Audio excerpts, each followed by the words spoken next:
UI versus UX. Two terms that everyone throws around, often in the same breath. But if you're building a product, it's worth knowing what actually each one does and why you need both. Let's start with the basics. UX stands for user experience. It's all about how the product works. UI stands for user interface. It's all about how it looks and feels. Think of UX as a blueprint of a house and UI as the furniture, colors, and lighting. One defines structure, the other shapes perception. UX answers, how do users move through the product? Can they complete their goals easily? Are they confused or frustrated anywhere? UI asks, is the button visible enough? Do colors feel on brand? Does the screen look trustworthy? Now, they're not opposites, they're not competing, they're deeply connected. In fact, one cannot do much without the other. At Eleken, we design UI and UX together, but we approach them differently. UX design starts by mapping user flows. We start with research, interviews, analytics, user behavior. That helps to figure out what tasks users need to complete and how we can make those tasks feel effortless. Then we define architecture, what goes where, in what order, and why.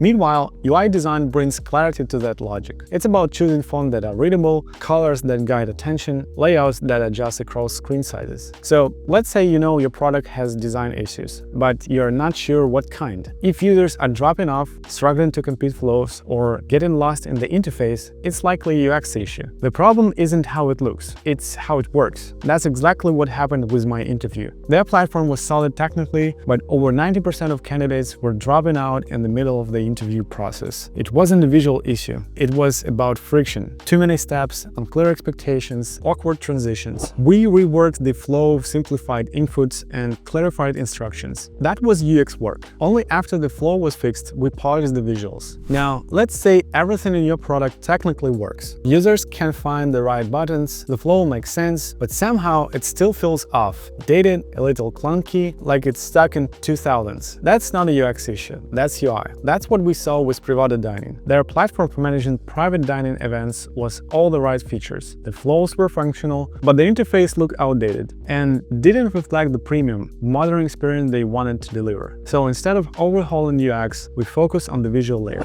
We redesigned the entire UI without touching the core business logic. As a result, fresh professional look and feel that matches industry standards without a major rebuild. If you're early stage and don't have the full team yet, you don't need to separate the roles right away. What you need is someone who understands how UX and UI works together and when to focus on each. At Eleken, that's exactly how we approach early-stage projects. One product designer works across both UX and UI, switching gears based on what the product needs most at each stage. That way, you get fast iteration, consistent decisions, and no gaps between flow logic and visual clarity. At the end of the day, it's not about choosing UI or UX. It's about understanding what each brings to the table and using them intentionally. That's what we do at Eleken. We don't make pretty things just look good. We build products that make sense and look like they belong. So if you're building something and wondering what's missing, ask yourself, do your users understand what to do? Do they feel confident using it? Does it look like something they want to trust? If the answer is not really, you don't need to choose between UI and UX. You probably need both. I hope this video helped. If you've ever seen a product with great UI but terrible UX or vice versa, drop it in the comments. Let's talk examples.